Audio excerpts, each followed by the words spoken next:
அத்தியாயம் 41. விடியும் வரை அழுது கொண்டே இருந்தவள் சோர்வில் எப்போது உறங்கினாள் என்றே தெரியவில்லை. ஆதிரன் திரும்ப அறைக்குள் நுழைந்தபோது விடிகாலை நேரம் ஆகிவிட்டிருந்தது. அப்போதும் கால்களை குறுக்கிக் கொண்டு அதில் முகம் புதைத்து அமர்ந்து இருந்தவளை பார்த்தபோது அவன் மனம் இலகிவிடத் துடிக்க, அதை கட்டுப்படுத்திக் கொண்டு அவளை திரும்பியும் பார்க்காமல் குளியலறைக்குள் புகுந்து கொண்டான். குளியலறையில் சத்தம் கேட்டு சற்று நேரம் கழித்தே மீயாள் கண் விழித்தாள். விழித்தவுடன் நேற்றைய தன் நிலையும் இப்போது தான் இருக்கும் நிலையும் ஞாபகம் வந்து மீண்டும் ஒரு அழுகை வெடித்துக் கிளம்ப, அப்படியே குலுங்கி அழுதபடி அமர்ந்திருந்தாள். இரவிலிருந்து ஒரே நிலையில் அமர்ந்திருந்ததால் கால்கள் வலி எடுத்தது. தன் உடையை கிழித்தெறிந்து விட்டானே, இங்கிருந்து எப்படி போவது? தான் இப்படி இருப்பதை யாராவது பார்த்தால் என்ன செய்வது? எப்போதும் மீயாள் வர நேரமாகிவிட்டால் வினோத் தான் ஆதிரனுக்கு காப்பி எடுத்து வந்து கொடுப்பான். ஒருவேளை அவன் வந்துவிட்டால், தன்னை இந்த நிலையில் பார்த்துவிட்டால், நினைத்த போதே உடல் நடுங்கியது. ஏதேதோ யோசித்தபடி அவள் அமர்ந்திருக்க, குளியலறையிலிருந்து வெளியே வந்தவன் எதைப் பற்றியும் யோசிக்காமல் டவலால் தலையை துடைத்தபடி தனது கபோர்டில் நின்று உடையை தேர்வு செய்து கொண்டிருந்தான். அவனிடம் எதையும் கேட்கவோ, ஏன் அவனை பார்க்க கூட அவளுக்கு விருப்பமில்லை. நடப்பது நடக்கட்டும் என்ற மனநிலையில் அமர்ந்திருந்தாள். அவனது கபோர்டிலிருந்து ஏதோ ஒரு உடையை எடுத்தவன் அவள் அருகில் வந்து அவள் முகத்தில் விட்டெறிந்து, "இத போட்டுட்டு இங்கிருந்து கிளம்பு. இனி என்னை ஏமாத்துறதோ என்கிட்ட பொய் சொல்றதோ இருக்கவே கூடாது. Get lost!" என்று சொல்லிவிட்டு வெறுப்புடன் முகத்தை திருப்பிக் கொண்டான். வெகு நேரமாக ஒரே நிலையில் அமர்ந்திருந்தது சோர்வை கொடுத்திருக்க, கால்கள் பின்னிக்கொள்ள அவளால் நிற்கக்கூட முடியவில்லை. ஆனால் அவன் முன்னால் இருக்கவே அவளுக்கு பிடிக்கவில்லை. முயன்று அவன் கொடுத்த உடையை அணிந்து கொண்டவள் அவனை நிமிர்ந்தும் பார்க்காமல் வெளியேறப் போக, "இன்னும் 1/2 உனக்கு டைம். அதுக்குள்ள கிளம்பி வந்து எனக்கு ஃபுட் ரெடி பண்ணி இருக்கணும். Got it?" என உரும அவள் தலையை மட்டும் ஆட்டிவிட்டு வெளியேறினாள். அவன் சொன்னபடியே அரை மணி நேரத்தில் கிளம்பி வந்தவள் சோர்வோடு காலை உணவை தயார் செய்து அவனுக்கு பரிமாற, அவனும் எதுவும் பேசாமல் சாப்பிட்டுவிட்டு அங்கிருந்து கிளம்பினான். மீயாளுக்கு சாப்பிட பிடிக்கவில்லை. முதல் முறையாக தான் உயிரென நேசித்தவன் இத்தனை மோசமானவன் என அறிந்து கொண்டதும் மனம் வெம்பிப் போனது. சோறும் சென்றவள் முகத்தைப் பார்த்தே மற்றவர்கள் என்ன என்ன என்று கேட்க, 2 நாட்களாக வெளியில் சுற்றித் திரிந்ததில் சோர்வாக இருப்பதாக பொய் சொன்னாள். யாரிடமும் இரவு நடந்ததை சொல்லவே அவளுக்கு வாய் வரவில்லை. என்ன இருந்தாலும் அது தனக்கு நடந்த அவமானம் அல்லவா? அதை எப்படி வெளியில் சொல்லுவாள்? அன்றும் அவர்களுக்கு கட்டிட வேலையே கொடுக்கப்பட்டிருந்தது. இதை ஏற்கனவே மீயாள் எதிர்பார்த்து இருந்தாள். ஆனால் வைஷ்ணவிக்கு எரிச்சல் மண்டிக் கொண்டு வந்தது. இதில் மீயாள் வேறு அமைதியாக இருக்கவும் அவளுக்கு இன்னும் கோபம் வர, "என்னதான் ஆனது? சொல்லித் தொலையேண்டி" என கடுப்படித்தாள். "அதான் வெளியில சுத்துனது சோர்வா இருக்குன்னு சொல்றேன்ல, அப்புறம் என்ன? அதுக்கு ஏன் மூஞ்ச உம்முன்னு வச்சிருக்க?" என வைஷ்ணவி கேட்க, இந்த முறை மீயாளுக்கு எரிச்சல் வந்தது. "சொல்ல முடியாது போடி" என்றாள். "என்னது சொல்ல முடியாதா? அப்ப நான் உனக்கு வெல்லம், கரும்பு, சர்க்கரை இல்லையா?" என வைஷ்ணவி பாவமாக முகத்தை வைத்துக்கொண்டு கேட்க, ஆண்கள் மூவரும் புரியாமல் பார்த்தார்கள். மீயாள் சலிப்புடன், "அவ எனக்கு செல்லம் இல்லையான்னு கேக்குறா" என விளக்கம் சொன்னாள்.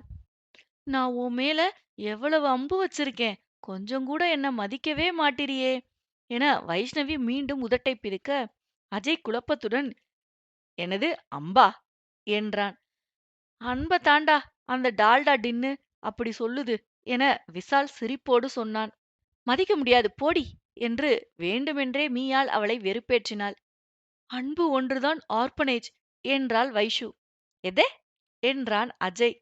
"அதான்டா, அன்பு ஒன்றுதான் அனாதை" என்றான் அன்வர். "எதேது? இவ பேசுற ஒவ்வொன்னத்துக்கும் நம்ம புது டிக்ஷனரி போடலாம் போல இருக்கே" என்றான் அஜய். "நானே பாவம்" என்றாள் வைசு. "யாரு நீயா? நீ பேசுறதெல்லாம் கேக்குற நாங்க தான் பாவம்" என்றான் விசால். "நானே ஒரு பாய் ஃப்ரெண்டுக்கு வழி இல்லாம சுத்திட்டு இருக்கேன். என்ன போயி" என வைஷ்ணவி மீண்டும் உதட்டை பிதுக்கினாள்.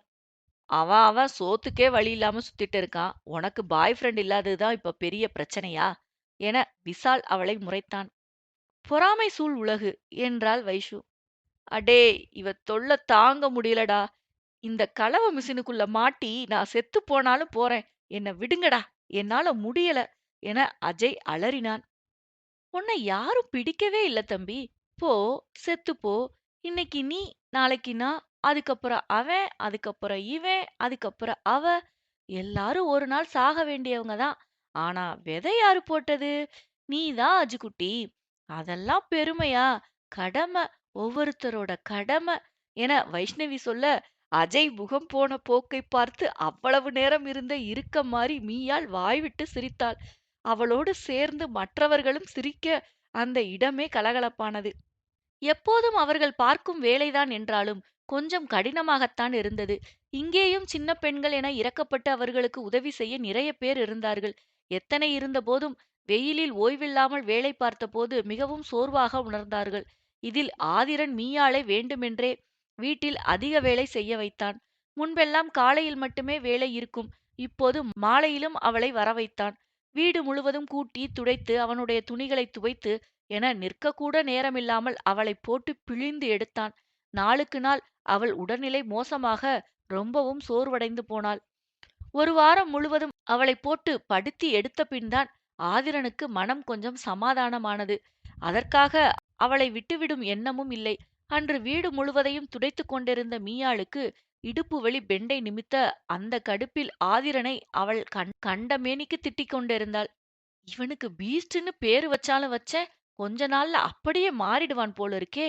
என்ன போட்டு இந்த பாடு படுத்துறானே பாவி பையன்.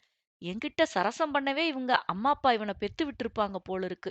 இவன்கிட்ட பொய் சொல்லி ஏமாத்துனா மகாராஜா தண்டனை கொடுப்பாராம். பெரிய அரிச்சந்திரன் பரம்பரை. டோட்டலா எங்க வாழ்க்கையே பொய்யில தான் ஓடிட்டு இருக்கு. பெருசா பேச வந்துட்டான்.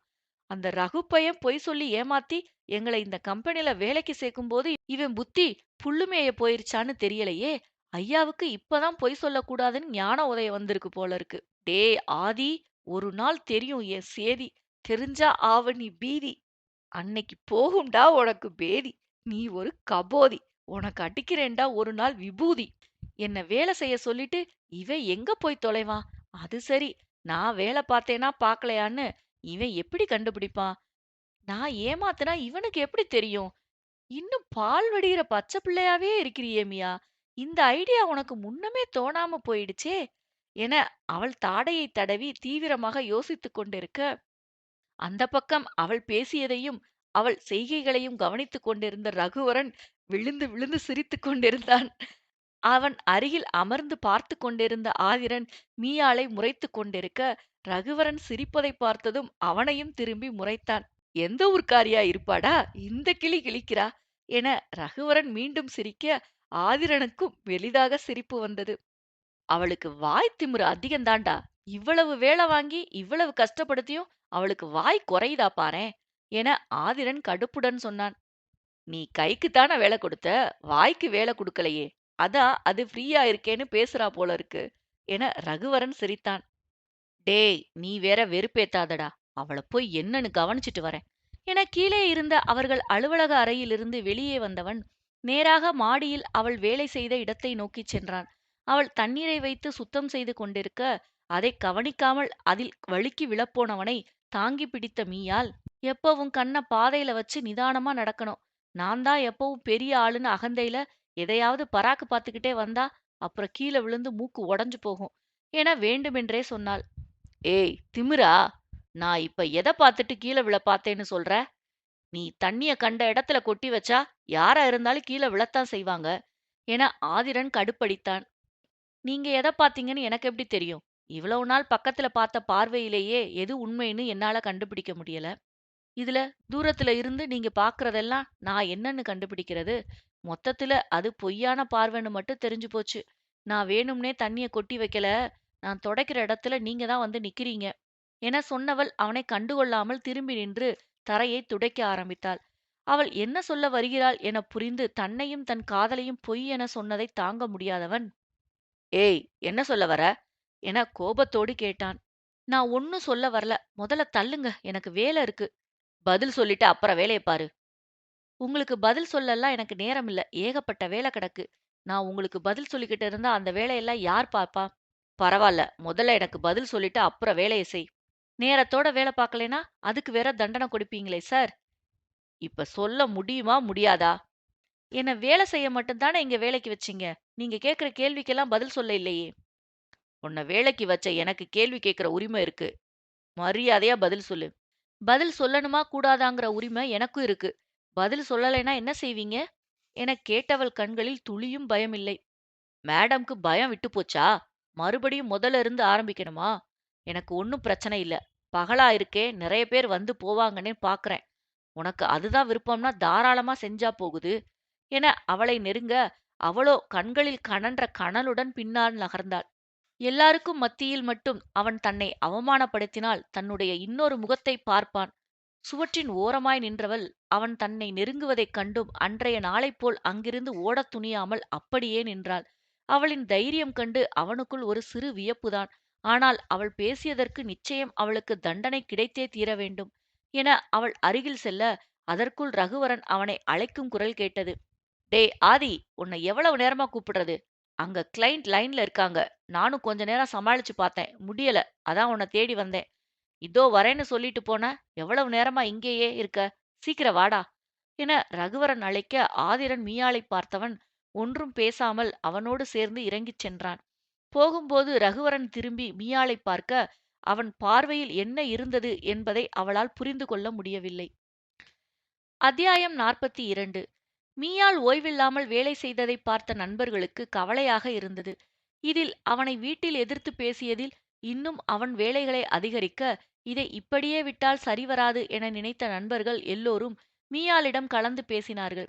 டாக்குமெண்ட் இருக்கும் இடம் மெயின் பிரான்ச் என்று தெரிந்துவிட்டதே, அங்கே சென்று தேடினால் என்ன என்று கேட்டார்கள். நீங்க சொல்றதெல்லாம் புரியுதுடா. ஆனா மெயின் பிரான்ச்ல எந்த இடத்துல இருக்கிறது?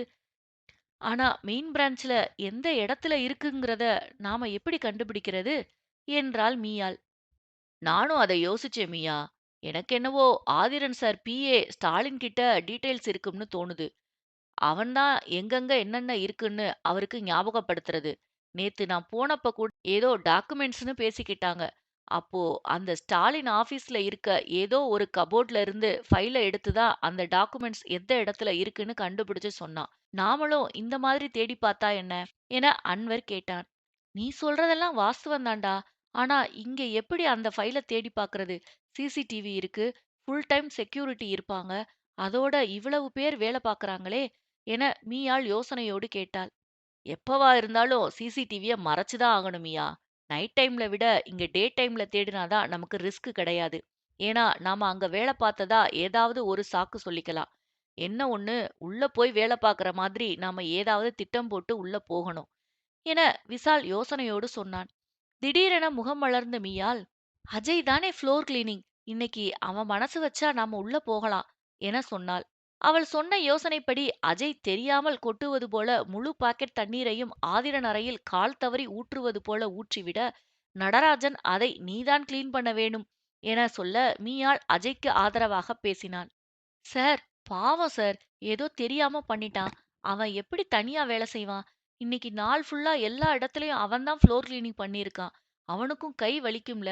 வேற யார்கிட்டயாவது இந்த வேலைய கொடுங்க சார் என சொல்ல, என்னையே எதிர்த்து பேசுறியா? அப்ப நீயும் அவன் கூட சேர்ந்து போய் அந்த வேலைய பாரு என நடராஜன் அவளை முறைத்து விட்டுச் சென்றான். எல்லோரும் உள்ளே செல்ல முடியாவிட்டாலும் அவர்கள் இருவரும் மட்டுமாவது உள்ளே செல்ல முடிந்ததே என சந்தோஷப்பட்டுக் கொண்டார்கள். அஜய் அந்த புளோரை சுத்தம் செய்ய அவள் கடகடவென்று அங்கிருந்த கபோர்டுகளில் சென்று தேட ஆரம்பித்தாள். நிறைய ஃபைல்களின் நடுவே இருந்து ஏதோ ஒரு ஃபைலில் ஆதிரன் கைப்பட ஒரு சில கம்பெனியின் குறிப்புகளை எழுதி வைத்திருந்தான். அதில் அவளுக்கு தேவையான எதுவும் இல்லை என்றாலும் அவனின் எழுத்துக்களை பார்த்தவளுக்கு விழிகள் விரிந்தது. அஜய் அந்த தரையை சுத்தம் செய்து முடித்து அவனின் டேபிளில் ஏதாவது கிடைக்கிறதா என பார்த்து கொண்டிருக்க, அந்த நேரம் யாரோ கதவை திறக்கும் சத்தம் கேட்டதும் அஜய் அந்த டேபிளின் அடியிலும் மீயாள் அங்கிருந்த சின்ன இடைவெளியிலும் நுழைந்து கொண்டார்கள். ஆதிரன்தான் உள்ளே நுழைந்தான். ஏதோ அவசரமாக ஃபைல்களை தேடிக் கொண்டிருந்தவன் மேலே கண்டபடி இருந்த பேப்பர்களை டென்ஷனில் கசக்கி எறிந்து கொண்டிருக்க, அது சரியாக அஜயின் முகத்திலேயே சென்று விழுந்தது. இன்னும் சற்று நகர்ந்தால் நிச்சயம் அவனை பார்த்துவிட வாய்ப்பிருக்க, கபோர்டின் அருகிலிருந்த சின்ன டேபிள் மீது அழகு பொருள் ஒன்று இருக்க, மீயாள் அதை தட்டிவிட்டாள். அது கீழே விழுந்ததும் ஆதிரன் கவனம் அந்த பக்கம் இருக்க, அஜய் நன்றாக உள்ளே நுழைந்து கொண்டான். ஒருவித முகசுளிப்புடன் அந்த அறையை ஆராய்ந்த ஆதிரன் யோசனையுடன் வெளியே சென்றான். அவன் சென்றதும் அஜயை எழுப்பியவள் அவனிடம் தான் பார்த்துக் கொள்வதாக சொன்னாள். உன்னை கண்டுபிடிச்சிட்டாங்கன்னா என்ன பண்ணுவ மியா? 2 பேரு இருந்தா மாட்டிக்க வாய்ப்பு இருக்கு அஜய். நான் என் தோடு மிஸ் ஆயிடுச்சுன்னு சொல்லி இங்க தேடுற மாதிரி ஆக்ஷன் பண்றேன். யாராவது என்ன பாத்துட்டாலும் அதையே சொல்லிடுறேன். நீ கவலைப்படாத. மத்தவங்க கிட்டயும் சொல்லிடு. உனக்கும் வாய்ப்பு கிடைச்சா மட்டும் மறுபடியும் உள்ள வா. இல்லைன்னா வர வேண்டாம். நானே பாத்துக்கிறேன் என வாசல் வரை வந்து யாரும் பார்க்கும் முன் அஜயை அனுப்பி வைத்தவள் மறுபடியும் அந்த அறைக்குள் சென்று கபோர்டில் தீவிரமாக தேடிக் கொண்டிருக்க, அங்க என்ன பாக்குற என்ற மெல்லிய குரலில் அஜய்தான் என நினைத்தவள், அந்த டாக்குமெண்ட்ஸ் பத்தின ஃபைல் எங்க இருக்குன்னு தாண்டா, இந்த பக்கம் இல்ல, நீ அந்த பக்கம் தேடு என்றவாறு திரும்ப அங்கே நின்ற ஆதிரனைக் கண்டு அதிர்ந்து போனாள். என்ன டாக்குமெண்ட்ஸ் என அவள் முகத்தையே கூர்மையாக பார்த்து கேட்க, என்ன சொல்லி சமாளிப்பது என்று சட்டென்று அவளுக்கு ஒன்றும் தோன்றவில்லை. உடனே சுதாரித்துக் கொண்டவள், அது சார், நாங்க இந்த ஃப்ளோர் கிளீன் பண்ண வந்தோம். அப்போ கபோர்ட்ல இருந்து சில ஃபைல்ஸ தள்ளி விட்டுட்டேன். அதான் எங்க அடுக்குறதுன்னு தெரியாம பார்த்து அடுக்கிட்டு இருக்கேன். வேற ஒண்ணும் இல்ல என வேர்த்து வழிய பயத்துடன் சொல்லிக் கொண்டிருந்தாள். என்ன டாக்குமெண்ட்ஸ்னு கேட்டேன் என்றவாறு அவளை நெருங்கியவன் திடீரென்று ஏதோ தோன்ற, அப்போ என் வீட்டுக்கு அன்னைக்கு அத தேடத்தான் வந்தியா? அவ்வளவு முக்கியமான டாக்குமெண்ட்ஸ்னா நீங்க சைன் பண்ண டாக்குமெண்ட்ஸா எனக் கேட்க, அவளுக்கு பயத்தில் நாக்கு உலர்ந்து போனது. கை கால் வேறு நடுங்க, அவளது நடுக்கத்திலேயே அதுதான் என புரிந்து கொண்டான். சோ, மேடம் புத்திசாலித்தனமா யோசிக்க ஆரம்பிச்சிட்டீங்க. இதெல்லாம் எப்ப தோண ஆரம்பிச்சது? கிஷோர பார்த்த பிறகா? அப்படித்தான் இருக்கும். லவ்வ சொன்னா ஆருயிர் நண்பனாச்சே. மேடமும் அவருக்காக இறங்கி வேலை பார்க்க ஆரம்பிச்சிட்டீங்க. அவ்வளவு காதல் என ஏளனமாக உதடு வளைத்து சொல்ல, அவளுக்கோ அருவருத்து போனது. சார், என்ன பேசுறீங்க? அவன் என் ஃப்ரெண்டு. அந்த மாதிரி எந்த நினைப்பும் எனக்கு கிடையாது. அப்படியே இருந்தாலும் அது உங்களுக்கு தேவையும் கிடையாது. இன்னொரு முறை இப்படி பேசுனீங்க, நான் சும்மா இருக்க மாட்டேன். சொல்லிட்டேன் என கையை நீட்டி மிரட்ட, அவள் கையை பிடித்தவன் அதை அப்படியே முறுக்கி அவள் பின்பக்கமாக வளைத்தவன் அவளைத் தன்னோடு சேர்த்து இறுக்கி, என்னடி பண்ணுவ எனக் கேட்டான். என்னடி பண்ணுவியா? என்ன பண்ணலாம்னு இருந்தேன். எனக்கே தெரியலையே. இவ்வளவு கிட்ட நிக்க வச்சு கேட்டா நான் எப்படி பதில் சொல்லுவேன்? நானாவது வாய் வார்த்தையா மிரட்டுனேன். இவன் இப்படி பார்வையிலேயே மிரட்டுனா பயமா வேற இருக்கே. வாய வச்சுக்கிட்டு சும்மா இல்லாம ஜம்பமா மிரட்ட வேற செஞ்சாச்சு. இப்போ வெளிய ஓடினாலும் அசிங்கமா போயிடும். என்ன பண்றது? என கண்களை உருட்டி அவள் பார்த்து கொண்டிருக்க, அவனுக்கு கோபம் கொஞ்சம் மலையிறங்கியது. ஆனால் அவளின் நெருக்கம் அப்படியே அவளை விட்டுவிடவும் தோன்றவில்லை. கீழ் உதட்டை 2 விரல்களால் பிடித்து இழுத்தவன், இந்த வாய் அதிகமா பேசுதே. அட்லீஸ்ட் அதுக்காகவாவது தண்டனை குடுக்கணும். இல்லைன்னா இப்படியே பேசிட்டு இருக்கும் என இழுத்த அந்த கீழுதட்டில் முத்தமிட்டவன் மெதுவாக கீழுதட்டை மட்டும் தன் இதழ்களால் சுவைக்க ஆரம்பிக்க, அவளோ அப்படியே கண்களை மூடிக்கொண்டாள். கீழுதடு மேலுதடு இரண்டையும் மாற்றி மாற்றி சுவைத்தவன் பிறகு அப்படியே மொத்தமாக இரண்டையும் தன் இதழ்களுக்குள் அடக்கிக் கொள்ள, சுகமாய் இருவரும் அதில் மூழ்கிப் போனார்கள். மெல்ல மெல்ல அவன் சுயநினைவுக்கு வந்து, அவள் தன்னிடம் பொய் சொன்னது, ஏமாற்றியது, கிஷோரை சென்று பார்த்தது, அவன் காதலை சொன்னது, இப்போது டாக்குமெண்ட்ஸ் எடுக்க வந்தது என எல்லாம் ஞாபகம் வர அவனது இதழ் அழுத்தம் கூடிக்கொண்டே போனது. இதழ்கள் வலிக்க ஆரம்பிக்கவும் கண்களை திறந்து பார்த்தவள் அவனிடமிருந்து பிரிய நினைக்க, அவனோ அவளை விடவே இல்லை. அவனின் இறுகிய அணைப்பில் எவ்வளவோ போராடியும் விடுபட முடியாமல் தொய்ந்து போக, கடைசியில் அவள் இதழ்களை வன்மையாக கடித்து இழுத்த பிறகே அவளை விடுவித்தான். அவன் உதடுகளை கடித்து இழுத்த வேகத்தில் அவள் மென் உதடுகளில் ரத்தம் கசிய ஆரம்பிக்க, அவளோ வலியில் கண் கலங்கி நின்றாள். ஏன் இப்படிச் செய்தாய் என அவனை குற்றம் சாட்டும் பார்வை பார்க்க, அவன் முகத்தை திருப்பிக் கொண்டு, என்ன ஏமாத்தணும்னு நினைச்சா என் தண்டனை இப்படித்தான் இருக்கும் என சொல்லிவிட்டு வெளியேறி விட்டான். அவனை சொல்லி என்ன பயன்? இத்தனை நடந்தும் அவனிடம் மயங்கி நின்ற தன்மேல்தான் பிழை. அன்று அவன் தன்னை நடத்திய விதம் மன்னிக்க கூடியதா? எப்படி அதை மறந்து அவனிடம் மயங்கி நின்றோம் என தன்னையே நொந்து கொண்டாள். முகத்தை கழுவி அழுந்த துடைத்து கொண்டு வெளியே வந்தவள் காயம் இருந்த இடத்தில் கையை வைத்து பேசியபடியே அன்றைய நாளை ஓட்டினாள். அதன் பிறகு கேட்டபோது கூட வேகமாக வந்ததில் கதவில் இடித்துக் கொண்டேன் என பொய் சொன்னாள். அன்று மீயாள் ஆதிரனை கோபப்படுத்திய பிறகு இன்னும் இன்னும் அவள் வேலைகளை அதிகரித்தான். அவன் கொடுக்கும் வேலைகளை செய்து முடித்துவிட்டு இரவு நேரம் கழித்துதான் வீடு செல்ல முடிந்தது. அதற்குள் அம்புஜம் மேல் வேலைக்கு என்று இருக்கும் ராதா, வினோத் எல்லோரும் குவார்ட்டர்ஸ் சென்று இருப்பார்கள். இவள் கெஸ்ட் ஹவுஸ் போவதற்குள் சில சமயம் வைஷ்ணவியும் உறங்கிவிடுவாள்.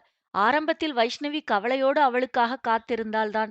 ஆனால் மீயாள்தான் அவளை திட்டி, நீயாவது நேரத்தோடு தூங்கு என கண்டித்திருக்க, சில சமயம் விழித்திருந்தாலும் சில சமயம் அவளையே அறியாமல் வைஷ்ணவி அசதியில் தூங்கிவிடுவாள். இன்றும் வைஷ்ணவி தூங்கிவிட்டு இருக்க, அவள் தலையை வருடி விட்டுவிட்டு தன் அறைக்குள் சென்று படுத்த மீயாளுக்கு அடுத்த நிமிடமே உறக்கம் வந்து தழுவிக்கொண்டது. காலையிலிருந்து ஒரு நிமிடம் ஓய்வு இல்லாமல் வேலை பார்த்ததில் அத்தனை அசதி அவளுக்கு. வைஷ்ணவி அவளை எழுப்பிய போது இமைகளை பிரிக்க முடியாமல் கடினப்பட்டுதான் திறந்து பார்த்தாள். வைஷ்ணவி முகம் கவலையோடு இருக்க நேரமாகிவிட்டது என சொல்லவும், மற்ற எதையும் யோசிக்காமல் மீயாள் வேக வேகமாக எழுந்து குளித்துவிட்டு கிளம்பினாள். ஆதிரன் வீட்டுக்குச் சென்றுவிட்டு கன்ஸ்ட்ரக்ஷன் சைட்டுக்கு வந்திருக்க, அவள் சோர்வோடு இருந்ததைப் பார்த்த மற்றவர்கள், உனக்கு மட்டும் ஏன் இத்தனை வேலை தருகிறார்கள் என கோபத்தோடு வினவினார்கள். எல்லாம் அந்த குரங்கு கொரில்லா பீஸ்ட் பண்ற வேலைதான் என மீயாள் கடுப்போடு சொன்னாள். என்னது? குரங்கு, கொரில்லா, பீஸ்டா? குரங்கு வேற, கொரில்லா வேறயா? அது 2ம் வேற, பீஸ்ட் வேறயா? என அஜய் தன் அதிமுக்கிய சந்தேகத்தை கேட்டான். அவனை முறைத்தவள், இருக்கிற கடுப்புக்கு நீ வேற பேசி என்ன டென்ஷன் பண்ணாத என எரிந்து விழுந்தாள். சரிடி, அவர் ஏன் உன்னை போட்டு இந்த பாடு படுத்துறார்? அப்படி நீ என்னதான் செஞ்ச என கேட்டார்கள். எதுவும் சொல்ல வேண்டாம் என்று முடிவு எடுத்ததுதான். ஆனால் கிட்டத்தட்ட 20 நாட்களாக தாங்க முடியாத அந்த வேலைகள் மன உளைச்சலை தர, அதோடு ஆதிரன் தன்னிடம் நடந்து கொண்டது வேறு இன்னும் வாட்டத்தை தந்தது. அதனால் ஆதிரனிடம் பொய் சொல்லி லீவு வாங்கியது, கிஷோருடன் சேர்ந்து சுற்றியது, அங்கே தன்னை ஆதிரன் பார்த்துவிட்டது என எல்லாம் சொன்னவள் அன்று இரவு நடந்ததையும் ஆபீஸில் நடந்ததையும் சொல்லவில்லை. நான் பொய் சொல்லிட்டேனா, அதுக்கு எனக்கு தண்டனை கொடுக்கறாராம். இதுல அந்த கிஷோர் வேற எனக்கு ப்ரொபோஸ் பண்ணான். அத பார்த்ததும் தான் இவர் ரொம்ப கோவமாயிட்டார். அவன் ப்ரொபோஸ் பண்ணா இவர் எதுக்கு கோவமாகணும் என அஜய் கேட்டான். அதற்கு வைஷ்ணவி சிரிப்புடன், புரிஞ்சவன் தான் பிஸ்தா என சொன்னாள். அப்ப நான் முந்திரி, நான் ஏலக்கா, நான் பாதாம் என மூவரும் ஆளுக்கு ஒன்றை சொல்லி தங்களுக்கு அவள் சொன்னது புரியவில்லை என்பதை தெளிவுபடுத்த, வைஷ்ணவியோ சரி விடுங்கடா, அத புரிஞ்சு இப்ப என்ன பண்ண போறீங்க என சொல்லிவிட்டு மீயாளிடம் திரும்பினாள். சரி, கிஷோருக்கு நீ என்ன ரிப்ளை பண்ண என ஆர்வமாக கேட்டாள். அவளை முறைத்த மீயாள், அந்த ஆன்டி வெறியனுக்கு என்ன ரிப்ளை பண்ணிருப்பேன்னு உனக்கு தெரியாதா? கேள்வி வேற கேக்குறியா? இன்னொரு தடவை இத சொல்லிக்கிட்டு இந்த பக்கம் வந்த தொடப்பக்கட்ட பிஞ்சிடும்னு சொன்னேன் என எரிச்சலோடு சொல்லவும் எல்லோருமே வாய் விட்டு சிரித்து விட்டார்கள். ஏண்டி, க்ளோஸ் ஃப்ரெண்டுன்னு சொல்ற, இப்படியா திட்டுவ என்றான் அன்வர். க்ளோஸ் ஃப்ரெண்டுங்கிறதுனால தான் இவ்வளவு சாதாரணமா திட்டுனேன். வேற யாராவது இருந்திருந்தா இதைவிட மோசமா திட்டிருப்பேன். ஏன் மியா, உனக்கு லவ்வே பிடிக்காதா என விசால் கேட்டான். ஒரு காலத்துல பிடிச்சது, இப்ப பிடிக்கல. ஏண்டி? பின்ன என்ன, லவ் பண்ற மாதிரி பாப்பாங்களாம், லவ் பண்ற மாதிரி பேசுவாங்களாம், அப்புறம் ஒரு சின்ன தப்பு பண்ணினா அதையே சாக்கு வச்சு தண்டனைன்னு கொலையா கொல்லுவாங்களாம். இதெல்லாம் தேவையா? இனிமே லவ்வுன்னு சொல்லிக்கிட்டு எவனாவது என்கிட்ட வந்தா, எவனா இருந்தாலும் வெட்டுவேன், எவனா இருந்தாலும் வெட்டுவேன் என சொல்ல மற்றவர்கள் கலகலவென சிரித்தார்கள். எதையுமே சிரிப்போடு கடக்க உன்னால தாண்டி முடியும் என அன்வர் அவளையே ஆச்சரியமாக பார்த்துச் சொன்னான். உனக்கு ஏதோ பிரச்சனைன்னு தெரியுது, அத சொல்லவும் விருப்பமில்லைன்னு புரியுது. உனக்கு எப்ப சொல்லத் தோணுதோ அப்ப சொல்லு. வாடி, ரொம்ப நேரமா உட்கார்ந்துட்டோம், மேஸ்திரி வந்தா திட்டப் போறாரு என சொன்னபடி அவன் எழ, அவனோடு சேர்ந்து எல்லோரும் எழுந்து செல்ல, அவர்களையே கம்ப்யூட்டர் திரையில் பார்த்து கொண்டிருந்த ஆதிரன் அதையே வெறித்துக் கொண்டிருந்தான். அத்தியாயம் 43. மீயாளைப் பற்றி புரிந்து கொள்ளாமல் அவளிடம் கோபப்பட்டதை உணர்ந்து ஆதிரன் அவளிடம் பேச நினைத்தால் அவள் அதற்கு வாய்ப்பே கொடுக்கவில்லை. தேவைக்கு அதிகமாக ஒரு வார்த்தை கூட அவள் பேசவில்லை. அவனே பேச நினைத்தாலும் கூட அந்த இடத்தில் நிற்காமல் நகர்ந்து விடுவாள். முன்பிருந்த கோபம் போய் இப்போது தன்னை தவிர்க்கிறாள் என அவள் மீது புதுவித கோபம் வர ஆரம்பித்தது. கிட்டத்தட்ட 10 நாட்களாக வேண்டுமென்றே மீயாள் அதிக வேலையை இழுத்து போட்டு செய்ய, அதில் அவளுக்கு சோர்வுடன் காய்ச்சல் வந்திருந்தது. அவளின் பிடிவாதம் காரணமாக எதையும் காட்டிக்கொள்ளாமல் வேலை செய்து கொண்டிருக்க, ஒரு வாரமாக மழை வேறு வெளுத்து வாங்கிக் கொண்டிருந்தது. கட்டிட வேலை இல்லை என்பதால் குடோனில் வேலை பார்த்து கொண்டிருந்தார்கள். அவள் உடல்நிலை இருந்ததற்கு கட்டிட வேலையாக இருந்தால் நிச்சயம் அங்கேயே மயங்கி விழுந்து இருப்பாள். அந்த அளவு உடல் சோர்வில் இருந்தாள். அன்றைய நாள் சுத்தமாக உடல் முடியாமல் போக, கிட்டத்தட்ட தள்ளாடும் நிலையில்தான் எல்லா வேலையும் செய்தாள். காலையிலிருந்து அவள் நடவடிக்கைகளை கவனித்துக் கொண்டிருந்த ஆதிரன் என்னவென்று கேட்டும் அவள் பதில் சொல்லவில்லை. வைஷ்ணவி எப்போதும் அவளை கவனித்துக் கொண்டே இருப்பவள் அன்று கூடவே இருந்தாலும் 2 நாட்களாக ரகுவோடு வரும் பெண் யாரென்று உள்ளம் அதிலேயே நின்றதில் மீயாளை கவனிக்கவில்லை. மிகுந்த சிரமப்பட்டு யாருக்கும் தெரிந்துவிடக் கூடாது என மல்லுக்கட்டி கொண்டு குடோனில் வேலை செய்தவள் மாலை ஆதிரன் வீட்டுக்கு வந்தபோது சுத்தமாக உடம்பு முடியவில்லை. அவளையே பார்த்து கொண்டிருந்தவனுக்கு அவள் உடல் மாற்றம் தெளிவாகத் தெரிய எல்லோரும் வேலை முடிந்து போகும் வரை அமைதி காத்தான். அதன் பிறகு பொறுமையாக அவளிடம் எடுத்துச் சொல்லி புரிய வைத்துக் கொள்ளலாம் என நினைத்தான். அவனுக்கு டீ எடுத்துக்கொண்டு அவனது அறைக்குள் நுழைந்தவள் அவன் கையில் டீயை கொடுத்துவிட்டு நகரப்போக, "ஒரு நிமிஷம் யாழ்" என்றான். அவள் நின்று அவனை கேள்வியாகப் பார்க்க, "சாரி, அன்னைக்கு நான் உன்கிட்ட அப்படி நடந்திருக்க கூடாது. உன்னை தப்பா புரிஞ்சுகிட்டு அப்படி நடந்துக்கிட்டேன். இனிமே நிச்சயமா அப்படி நடந்துக்க மாட்டேன். இந்த ஒரு தடவை மட்டும் மன்னிச்சிரு" என சொன்னான். அவனையே வெறித்துப் பார்த்தவள் ஒன்றும் பேசாமல் நகரப்போக, "நான் உன்கிட்ட தான் பேசுறேன்" என சொன்னான். "ஏன், நீங்க பேசுனா நான் கேட்டே ஆகணுமா? இல்ல பதில் சொல்லித்தான் தீரணுமா? அன்னைக்கு நானும் பேசத்தானே வந்தேன். ஒரு நிமிஷம் நான் சொல்றத கேட்டிருந்தா எனக்கு அந்த அவமானம் நடந்திருக்காது இல்லையா? என் ஆயுசுக்கும் அதை என்னால மறக்க முடியுமா? உங்கள அந்த நேரத்துல என்னால எதுவுமே செய்ய முடியாதுன்னு நினைச்சீங்களா? நீங்க இப்படிப்பட்டவரான அதிர்ச்சியில உறைஞ்சு போய் நின்னேன். அதோட உங்கள மீறி இங்கிருந்து போனா எங்க ஃப்ரெண்ட்ஸோட நிலைமை என்ன ஆகுறதுன்னு என்ன கட்டுப்படுத்திக்கிட்டேன். உங்ககிட்ட மட்டும் நாங்க இப்படி மாட்டிக்காம இருந்தா என் மேல உங்க கைய வச்சிருக்கவே முடியாது. அன்னைக்கு நான் சொன்ன பொய் மட்டும்தான் உங்களுக்கு தெரிஞ்சது. ஆனா அன்னைக்கு நீங்களே எனக்கு பொய்யா தெரிஞ்சீங்க. இப்படி ஒருத்தர போய் என ஆரம்பித்தவள் விம்மியபடி, அத நினைச்சுதான் அன்னைக்கு நைட்டு ஃபுல்லா நான் அழுதது என சொல்ல, அவள் சொல்லாமல் விட்ட பகுதி அவனுக்கு புரிய வந்து அவன் முகம் இருண்டு போனது. அவள் தன்னை காதலிக்கிறாள் என்பதை இதைவிட வேறு எப்படி சொல்ல முடியும்? அவளை புரிந்து கொள்ளாமல் நான் எவ்வளவு பெரிய தவறு செய்துவிட்டேன். அவள் சொன்னது மாதிரி அது சாதாரண பொய்யாய் அவனுக்கு தோன்றவில்லையே. மீண்டும் அவள் தன்னை ஏமாற்றி விட்டாள் என்றுதானே நினைத்தான். அதனால்தானே அவனுக்கு அத்தனை கோபம் வந்தது. இனிமேல் அவள் முகத்தில் எப்படி விழிப்பது என அவன் தவித்தபடி இருக்க, அவளோ அங்கிருந்து நகர, "யாழ், ப்ளீஸ், நான் செஞ்சதெல்லாம் தப்புதான். தயவு செஞ்சு ஒரு நிமிஷம் நான் சொல்றத கேளு" என்றான். "ஏன், கேட்கலைன்னா என்ன செய்வீங்க? திரும்பவும் தண்டனை கொடுப்பீங்களா? எப்படி, அன்னைக்கு நைட்டு செஞ்ச மாதிரியா? இல்ல ஆபீஸ்ல கொடுத்தீங்களே அது மாதிரியா? இல்ல வேற ஏதாவது யோசிச்சு வச்சிருக்கீங்களா?" என குத்தலாக கேட்டாள். ஆதிரன் வலியுடன் நிமிர்ந்து பார்க்க, அவளோ அலட்சியமாக பார்த்து, "ஏன் கேக்குறேன்னா, டிஃபரெண்டா யோசிக்கிறதுக்கு உங்க கம்பெனில தானே கேட்கணும். ஏன், இன்னும் கொஞ்ச நாள்ல கின்னஸ்ல அவார்டு குடுக்க கூட செய்வாங்க பாருங்களேன்" என கண்களை போலியாக பெரிதாக விரித்து வியப்பதைப் போல் செய்து காட்டினாள். அவன் முகம் கன்றிப் போக அவனையே பார்த்து கொண்டு இருந்தவள், "எனக்கு கண்டிப்பா தண்டனை கொடுக்கணும்னா, நீங்க சொல்ற சின்ன காரணங்கள விட ஒரு பெரிய காரணம் இருக்கு. யார நம்புறதுன்னு தெரியாம வைஷ்ணவி எப்படி ஏமாந்தாளோ, அதே போலத்தான் நானும் ஏமாந்திருக்கேன்.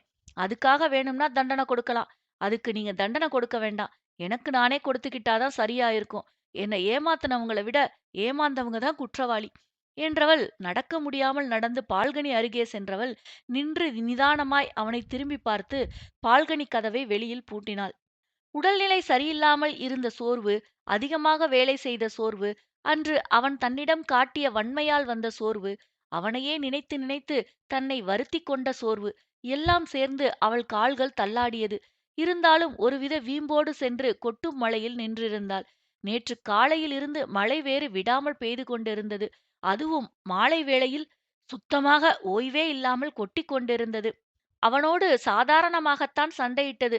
சண்டையின் முடிவில் அவன் மீது வைத்திருக்கும் காதல் ஞாபகம் வந்து, தகுதி இல்லாதவன் மீது காதல் கொண்டதை எண்ணி தன்னை நொந்து கொண்டுதான் இந்த தண்டனையை கொடுத்துக் கொண்டது. இத்தனை நாட்களில் அவனே சொல்லவில்லை என்றாலும், ஆரம்பத்தில் அவன் சொல்லிச் சென்ற வேலைகளையெல்லாம் வீம்போடு செய்ததற்குக் காரணம், அப்போதாவது அவன் மேல் வெறுப்பு வரும் என நினைத்துதான். ஆனால் அவன் ஏன் தன்னை தவறாக நினைத்தான் என்று தோன்றியதே தவிர, துளியும் அவன் மீது வெறுப்பு வரவில்லை. அப்படி என்ன மானங்கெட்ட காதல் என்ற கடுப்பில்தான் எல்லா வேலையையும் இழுத்துப் போட்டுச் செய்தாள். அவன் மீது அளவு கடந்த கோபம் இருந்ததே தவிர, வெறுப்பு என்ற ஒன்று வரவே காணோம். அதன் பிறகுதான் அவள் எத்தனை ஆழமாக அவனைக் காதலித்து இருக்கிறாள் என்பதே மீயாளுக்குப் புரிந்தது. எப்படி இது சாத்தியமானது என இப்போது வரை அவளுக்குப் புரியவில்லை. ஆனால் அவன் மீது இந்த நொடி உயிர்க்காதலை வைத்திருக்கிறாள். அது மட்டும் நிஜம். மீயாள் அப்படி வெளியில் போய் நின்றதும் ஆதிரனுக்கு முதலில் எதுவுமே புரியவில்லை. இவள் ஏன் இப்படி செய்கிறாள் என யோசித்து அவள் பேசியது எல்லாம் புரிந்து உள்ளுக்குள் உடைந்து போனான். பால்கனி கதவை திறக்கலாம் என்று பார்த்தால் அப்போதுதான் அவள் பூட்டிச் சென்றிருப்பதையே கவனித்தான். உள்ளுக்குள் இருந்து கதவை தட்டிக் கொண்டு இருக்க, அவளோ அவனைத் திரும்பியும் பார்க்கவில்லை. இந்த கொட்டும் மழையில் போய் நிற்கிறாளே, ஜுரம் வந்துவிட்டால் என்ன செய்வது என அவன் பதற்றத்தோடு கதவைத் தட்டிக் கொண்டிருக்க, மீயாளின் செல்போன் ஓசை எழுப்பியது. யோசனையுடன் அதை கையில் எடுத்துப் பார்த்தவன், வைஷ்ணவி காலிங் என வரவும் சிறிது யோசனைக்குப் பிறகு அட்டன் செய்தான். போனை அட்டன் செய்ததுமே, எங்கடி இருக்க? ஏற்கனவே உனக்கு 102 டிகிரி ஜுரம். இந்த மாதிரி நேரத்துல எங்க போன? ஆதி சார் கிட்ட சொல்லிக்கலாம். வேலைக்கு போகாதன்னு சொன்னா, நான் மருந்து வாங்கிட்டு வரதுக்குள்ள நீ கிளம்பி போயிருக்க. நீ சேஃபா இருக்கியா? போனதுதான் போன. என்ன ஆச்சுன்னு ஒரு வார்த்தை ஃபோன் செஞ்சா குறைஞ்சா போயிடுவ. நீ ஆதி சார் வீட்ல தான் இருக்கியா? ஏதாவது சொல்லுடி என வைஷ்ணவி கத்திக் கொண்டிருந்தாள். அவள் ஜுரம் என்ற வார்த்தையிலேயே அவன் சிலையாக நின்றிருக்க, பிறகு அவள் பேசுவதை கிரகித்து, நான் ஆதி பேசுறேன். அவ இங்கதான் இருக்கா. அவளுக்கு கொஞ்சம் ஃபீவரா இருக்கு. அதனால டயர்ட்ல தூங்கிட்டா. இங்கேயே இருக்கட்டும். காலையில டாக்டர் வந்து பார்த்துட்டு போனதுக்கு அப்புறம் அனுப்பி வைக்கிறேன் என சொல்லி போனை கட் செய்தான். அங்கே வைஷ்ணவியும் அதிர்ந்துதான் போனாள். ஆதிரன் போனை அட்டன் செய்வான் என அவள் எதிர்பார்க்கவில்லை. அவனிடம் போனை கொடுத்துவிட்டு இவள் எப்படி தூங்கினாள்? அப்போது எந்த அறையில் இருக்கிறாள்? ஒருவேளை அவனது அறையிலா? சேச்ச, அதெல்லாம் இருக்காது. கண்டதையும் கற்பனை பண்ணிக் கொள்ளாமல் காலையில் முதல் வேளையாக சென்று பார்க்க வேண்டும். பாவம், ஜுரம் என்று வேறு சொன்னாள். ஆனால் இந்த மழையில் அங்கே போக முடியாது. அதோடு அவள் தூங்கிவிட்டாள். அவளாவது நிம்மதியாக தூங்கட்டும் என நினைத்தபடி அமர்ந்திருந்தாள். வைஷ்ணவியிடம் போனை பேசிவிட்டு வேகமாக போனை கட்டிலில் எறிந்தவன் பால்கனி கதவின் அருகே போய் இந்த முறை சற்று வேகமாக கதவை தட்டினான். இப்போதுதான் மீயாள் அவனை திரும்பி பார்க்க, கதவ தர என்று சற்று கோபத்தோடு சொன்னான். அவள் அலட்சியமாக திரும்பிக் கொள்ள அடுத்த நொடி கோபத்துடன் அவன் கதவை ஓங்கி குத்துவது தெரிந்தது. இன்னும் 4 முறை குத்தினால் நிச்சயம் கண்ணாடி துண்டுகள் உடைந்து அவன் கையை பதம் பார்த்துவிடும் என புரிந்தவள் வேகமாக கதவை திறக்க நகர, அவள் கால்கள் வலுவிழந்து தொப்பென்று தரையில் விழுந்தாள். அவள் விழுந்ததும் கதவின் பின்னால் அவன் யாழி என்று கத்துவது நன்றாக கேட்டது. இந்த முறை சற்று வேகமாக அந்த கண்ணாடி கதவை குத்தினான். அங்கிருந்தே பதற்றத்துடன் வேண்டாம் என கையை காட்டி தடுத்தவளுக்கு சோர்வில் எழக்கூட முடியவில்லை. அந்த நிலையிலும் தன் நலனைப் பற்றியே அவள் யோசித்தது அவன் மனதை வலிக்கச் செய்ய, கண்கள் கலங்க இன்னும் சற்று வேகத்துடன் கதவை குத்தினான். கதவு தெறிப்பு விட ஆரம்பிக்க, அதே நேரம் அந்த கண்ணாடி சில்லுகள் அவன் கையை பதம் பார்க்க ஆரம்பித்திருந்தது. ஆதிரன் கையில் ரத்தத்தை பார்த்ததும் மீயாள் வலியோடு வேண்டாம் என்பதாய் தலையசைக்க, அதையெல்லாம் கேட்கும் மனநிலையில் அவன் இல்லை. அடுத்தடுத்த முறை அவன் குத்தியதில் கண்ணாடிக் கதவு மொத்தமாய் உடைந்துவிட, இப்போது நன்றாக அவன் கையை பதம் பார்த்து அவன் கைகளில் ரத்தம் வழிய ஆரம்பித்தது. அதில் அவனுக்கு வலி உயிர் போக அதைப் பற்றி கவலைப்படாமல் உடைந்த கதவில் கையை நுழைத்து வெளிப்பக்கமாக பூட்டியிருந்த கதவைத் திறந்தவன் வேகமாக தள்ளித் திறந்து கொண்டு அவளை நோக்கி ஓடினான். ஓடிச் சென்ற வேகத்தில் அவளை அள்ளி அணைத்துக் கொண்டு, சாரி ஆளி, ரொம்ப சாரி. நான் உன்னை ரொம்ப கஷ்டப்படுத்துறேன்ல. நான் உனக்கு பொருத்தமே கிடையாது என பிதற்றிக் கொண்டிருந்தவன் அவள் மெல்ல மெல்ல சுய நினைவை இழக்கிறாள் என்பதை உணர்ந்து கொண்ட பிறகுதான் அவளை தூக்கிக் கொண்டு உள்ளே வந்தான். அவளை கட்டிலில் கிடத்தியபோது அவன் ரத்தம் வந்த கையை பிடித்துக்கொண்டு, தீரன் என அவள் தீனமாக அழைக்க, என்னம்மா என கேட்டவனுக்கு அவன் கையைச் சுட்டிக் காட்டினாள். அது ஒண்ணும் இல்லடா, நான் பாத்துக்கறேன். முதல்ல உன்ன பாரு. ஏன்டா என்கிட்ட உனக்கு உடம்பு சரியில்லைன்னு சொல்லல? என்ன அவ்வளவு தூரம் வெறுத்துட்டியா? எல்லாம் என் தப்புதான். நான் உன்னை புரிஞ்சிருக்கணும் என புலம்பியபடியே அவள் தலையை வேகமாக துவட்டினான். அவளால் உடம்பை அசைக்க கூட முடியவில்லை. கண்கள் சொருகிய நிலையில் இருக்க, உன் ட்ரெஸ் எல்லாம் ஈரமா இருக்குடா, மாத்திட்டு படு என அவன் சொல்ல கேட்கும் நிலையில்தான் அவள் இல்லை. எப்போதோ மயக்கத்திற்கு சென்றிருந்தாள். இப்போது எப்படி உடையை மாற்றுவது? வைஷ்ணவியை அழைத்தால் என்ன ஏது என்று தேவையில்லாத பிரச்சனைகள் செய்வாள். வீட்டு வேலைக்காரர்கள் பார்த்தால் அதுவே அவர்களுக்கு பேசு பொருளாக மாறிவிடும் என யோசித்தவன் ஆபத்திற்கு பாவமில்லை என தானே அவளுக்கு உடையை மாற்றினான். கண்களை மூடிக்கொண்டுதான் செய்தான். ஆனால் அதை இவள் எப்படி எடுத்துக்கொள்வாளோ என்று அது வேறு பயமாக இருந்தது. நெற்றியில் கை வைக்க அது அனலாக கொதித்தது. டாக்டருக்கு போன் செய்து வர முடியுமா என கேட்க, இந்த மழையில் வருவது சிரமம் என காலையில் வந்து விடுவதாகச் சொன்னார். அவள் மயங்கிவிட்டதாக சொல்லி ரொம்பவும் ரெக்வஸ்ட் செய்ய அவருக்கு ஆச்சரியமாக இருந்தது. எப்போதும் இந்த மாதிரி கெஞ்சுபவன் அல்ல அவன். அதனால் யாரோ முக்கியமானவர்கள் என புரிந்து கொண்டவரும் வருவதாகச் சொன்னார். அவனுக்காக அந்த மழையில் அந்த நேரத்தில் வந்தவர் அவளை சோதித்து பார்த்துவிட்டு ஃபீவர் கொஞ்சம் அதிகமாகவே இருப்பதாக சொல்லி அவளுக்கு ஒரு ஊசியை போட்டுவிட்டு 4 மணி நேரத்தில் கண் விழித்து விடுவாள். பிறகு இந்த மருந்தை வாங்கிக் கொடுங்கள். 4 மணி நேரத்திற்கு ஒரு முறை இரவெல்லாம் கண் விழித்து மருந்தை கொடுத்தால் காலையில் ஓரளவு ஜுரம் குறையும்.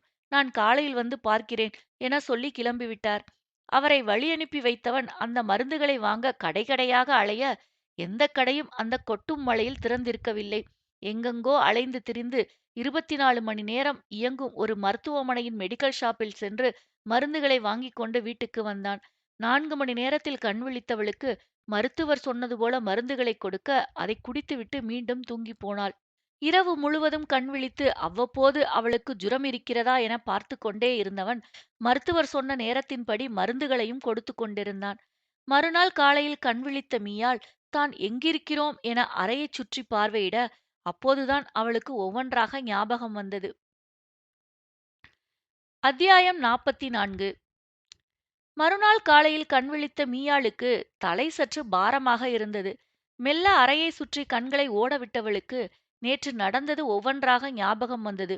ஆதிரன் அறையில் தான் இருக்கிறோம் என்றதும் அவன் எங்கே என்று தேட, தன் அருகிலேயே சேரில் அமர்ந்து கட்டிலில் தலை சாய்த்து அப்படியே தூங்கியிருந்தான்.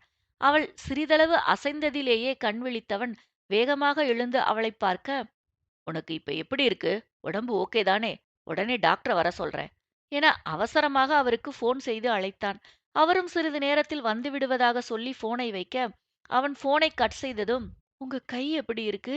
என கேட்டாள். "இப்போ ஓகேதான். உனக்கு டாக்டர் எழுதி கொடுத்த மருந்து வாங்குறதுக்காக நேத்து ஒரு 24 ஹவர்ஸ் ஹாஸ்பிட்டல் போயிருந்தேன்.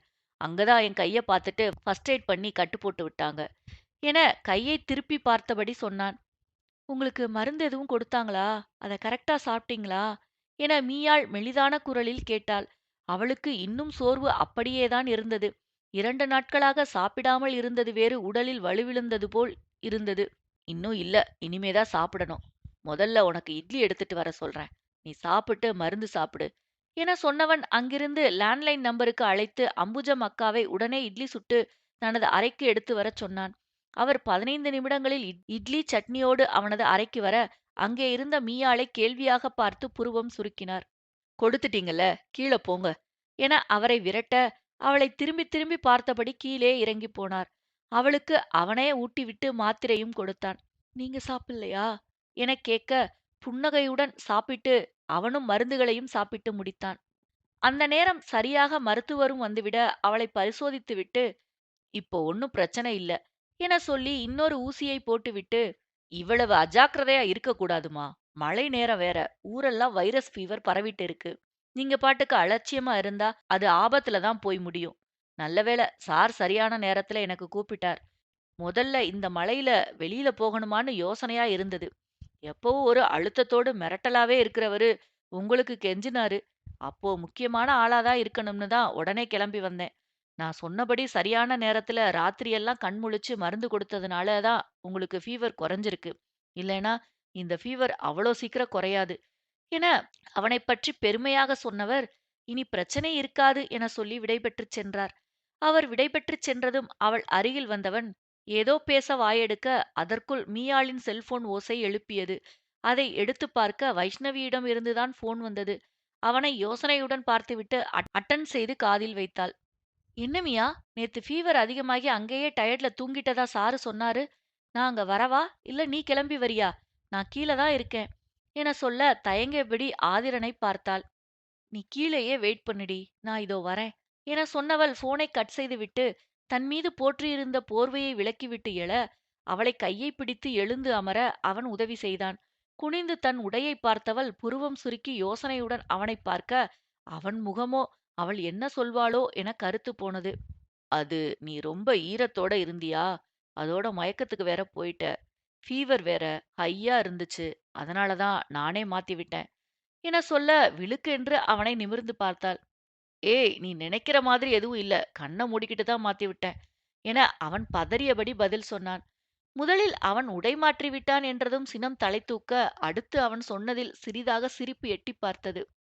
அவள் முகம் சிவந்து தலை குனிந்து அமர்ந்திருக்க, அவள் கோபத்தில்தான் முகம் சிவந்து இருக்கிறாளோ என பயந்தவன், "நான் சொல்றது உண்மை. சத்தியமா உனக்கு ஃபீவர் அதிகமா இருந்ததால தான்" என அவன் பேசிக்கொண்டே செல்ல, நிதானமாக திரும்பி பார்த்தவள், "எனக்கு புரியுது" என்றாள்.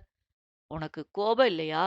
என அவன் ஆச்சரியமாக கேட்க, அவள் வெட்கத்துடன் குனிந்து இல்லை எனும் விதமாக தலையசைத்தவள், எனக்கு உங்க மேல நம்பிக்கை இருக்கு என சொன்னாள். முதலில் கோபத்தில்தான் முகம் சிவந்து நின்றிருக்கிறாள் என நினைத்தவன், அவள் வெட்கத்தில் சிவந்திருக்கிறாள் எனத் தெரிந்ததும் மனம் நிம்மதி பெற அவன் முகத்திலும் புன்னகை அரும்பியது. ஐஷு கீழ நிக்கிறா, நான் போறேன் என்றபடி அவள் மெதுவாய் கதவைப் பிடித்துக் கொண்டு நகர, நான் வேணும்னா உன்னை கொண்டு வந்து கீழ விடட்டுமா என அவன் கேட்க, அவன் எப்படி தன்னை அழைத்துச் செல்வான் என்பதை நினைத்தவளுக்கு உடல் உதற, ஐயோ அதெல்லாம் வேண்டாம், நானே போறேன் என வேகமாக நகர கால்கள் தடுமாறியது. ஏய் யாழி, இதுவரையிலும் எனக்கு வேற எந்த எண்ணமும் இல்ல. ஆனா இதே மாதிரி நீ தடுமாறினா கண்டிப்பா உன்னை தூக்கிட்டு போய் தான் கீழ விடுவேன் என அவன் கண்டிப்புடன் சொல்ல அவள் மிரண்டு விழித்தாள். நான் பொறுமையா போறேன் என்றபடி மெதுவாக ஒவ்வொரு அடியாக எடுத்து வைத்து அவள் கீழே செல்ல, மாடி மரக் கைப்பிடி சுவரில் கைகளை ஊன்றி போகும் அவளையே பார்த்து கொண்டு நின்றான். மீயாள் கீழே சென்றதும் வைஷ்ணவி அவளை தாங்கி பிடித்து கெஸ்ட் ஹவுஸுக்கு அழைத்துச் சென்றாள். கெஸ்ட் ஹவுஸ் சென்றதும் அவளது அறையில் படுக்க வைத்த வைஷ்ணவி அவளை கண்டபடி திட்டி தீர்த்தாள்.